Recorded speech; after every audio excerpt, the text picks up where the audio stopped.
100% no fail recipe দইয়ের। যে গরম পড়েছে একটু ফ্রিজ থেকে ঠান্ডা ঠান্ডা দই বের করে খাওয়ার মজাই কিন্তু আলাদা, সেটা যদি হয় নিজের রেসিপি। আসসালামু আলাইকুম, welcome to my new video. কেমন আছেন সবাই? আশা করি ভালো আছেন। চলুন তাহলে রেসিপিতে যাওয়া যাক।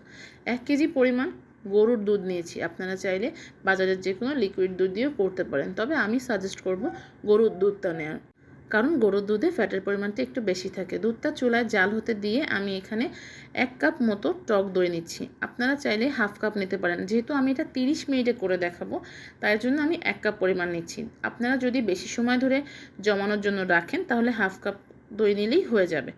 এবারে দুধটা যখনই একটু কুসুম গরম হয়ে আসবে, তখন আমি সেখান থেকে 2 টেবিল চামচের মতো দুধ নিয়ে তাতে 1 টেবিল চামচের থেকে একটু বেশি পরিমাণে গুঁড়া দুধ তার সাথে মিশিয়ে ওই মিশ্রণটা আমি বাকি যে দুধটা জাল হতে দিয়েছি সেটার সাথে মিশিয়ে নেব। এতে করে একটা সুন্দর ফ্লেভার ক্রিমি ভাব আসবে আর দুধটাও তাড়াতাড়ি ঘন হয়ে যাবে। দুধটাকে কিন্তু খুব ভালো মতো আমি জাল করে নিব। এই যে মিশ্রণটা মিশিয়ে দিচ্ছি, দুধটা জাল হয়ে গেলে আমি এটাকে 750 ml পর্যন্ত নিয়ে আসবো, মানে 1 কেজি থেকে কমে 750 গ্রাম পর্যন্ত আসবে। দুধটা একটা পাশে জাল হতে থাকুক, আমি কন্টিনিউসলি দুধটা নাড়াচাড়া করব এবং আপনাদের সাথে একটা টিপস শেয়ার করব। সেটা হচ্ছে, যখনই দুধের সাথে ক্যারামেল মিশাবেন তখন অবশ্যই সতর্ক থাকবেন। কারণ অনেকেই বলে থাকেন, আমি অনেকগুলা সোশ্যাল প্ল্যাটফর্মের ভিডিওতে কমেন্টে দেখেছি, আপনি যেভাবে দেখিয়েছেন সেভাবে করলাম কিন্তু দুধ ছানা কেটে গিয়েছে যখনই ক্যারামেলের সাথে মিশিয়েছি। এই ক্ষেত্রে যেটা করবেন সেটা হচ্ছে, ক্যারামেল তৈরি হয়ে যাওয়ার পরে চুলার আঁচটা বন্ধ করে দিবেন। দেখবেন চিনিটা মানে ক্যারামেল হয়ে যাওয়ার পরে একটু শক্ত ভাব ধারণ করবে বা আঠালো ভাব ধারণ করবে। চুলাটা বন্ধ করে এই যে দুধটা জাল হচ্ছে সেখান থেকে দুধ নিয়ে আপনারা ওই ক্যারামেলের সাথে মিশাবেন। এবারে চুলার আঁচটা জ্বালিয়ে একদম লোতে দিয়ে আস্তে আস্তে নাড়াচাড়া করলে ক্যারামেলটা আবার গলে গিয়ে দুধের সাথে মিশে যাবে। আমি এখানে 1 কাপ মতো চিনি নিয়েছি, তার সাথে 2 টেবিল চামচ পানি দিয়ে অনবরত নেড়ে নিচ্ছি। আমি চিনিটা অল্প একটু গলে আসার সাথে সাথে চুলাটা বন্ধ করে দিচ্ছি এবং এই গলে আসা চিনিটা আমি মিশিয়ে দেবো দুধের সাথে, আর বাকি অর্ধেকে আমি ক্যারামেল তৈরি করব। এতে করে না একটা খুব সুন্দর ফ্লেভার আসে। প্রথমে চিনিটা যে গলে যাচ্ছে একটা সুন্দর টেক্সচার কালার আসে। এটা আমি আমার আন্টির কাছ থেকে শিখেছি। যাই হোক, আমি অর্ধেকটা সরিয়ে ফেলেছি এবং বাকি অর্ধেকটা আমি কালার করার জন্য চুলার উপর রেখে দিয়েছি। এখন অনবরত নাড়াচাড়া করব। প্রথমেই কিন্তু ক্যারামেল অনেক করার জন্য চিনিটা খুব নাড়াচাড়া করবেন না, এতে করে দলা পাকিয়ে যাবে। একটু রয়ে শুয়ে নাড়াচাড়া করার পরে যখন কালার চলে আসবে চুলাটা বন্ধ করে দিবেন। এই যে দেখতে পাচ্ছেন কেমন একটা ঘন হয়ে যাচ্ছে। এখন এটা কিন্তু আমার চুলা অফ।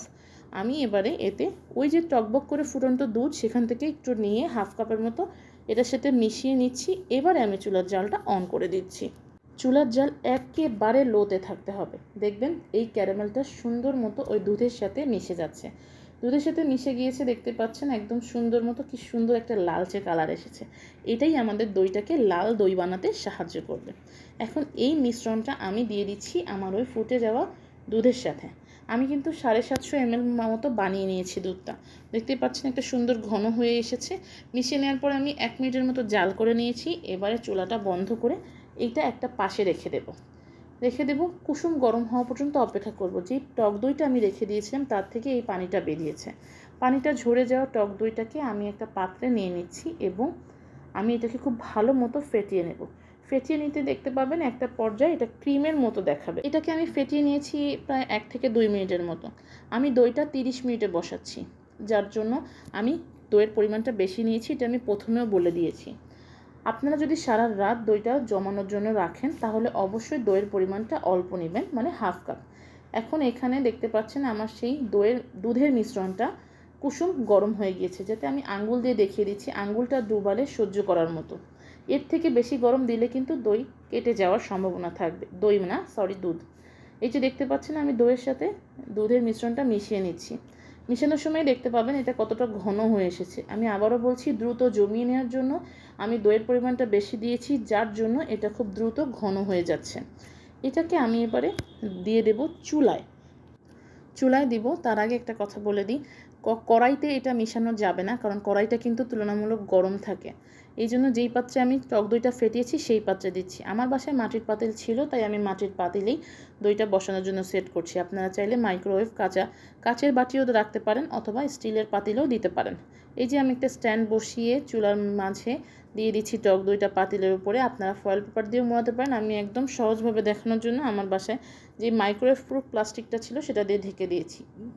এবার অপেক্ষা 30 মিনিটের। 30 মিনিট পরে আমি এটা চুলা থেকে নামিয়ে 1 ঘন্টার জন্য নর্মাল ফ্রিজে রেখে দিয়েছি। ব্যাস, তারপরে তৈরি হয়ে গেল আমার লাল দই। দেখতে পাচ্ছেন কালারটা কত সুন্দর হয়েছে এবং খেতেও কিন্তু অসাধারণ হয়েছিল।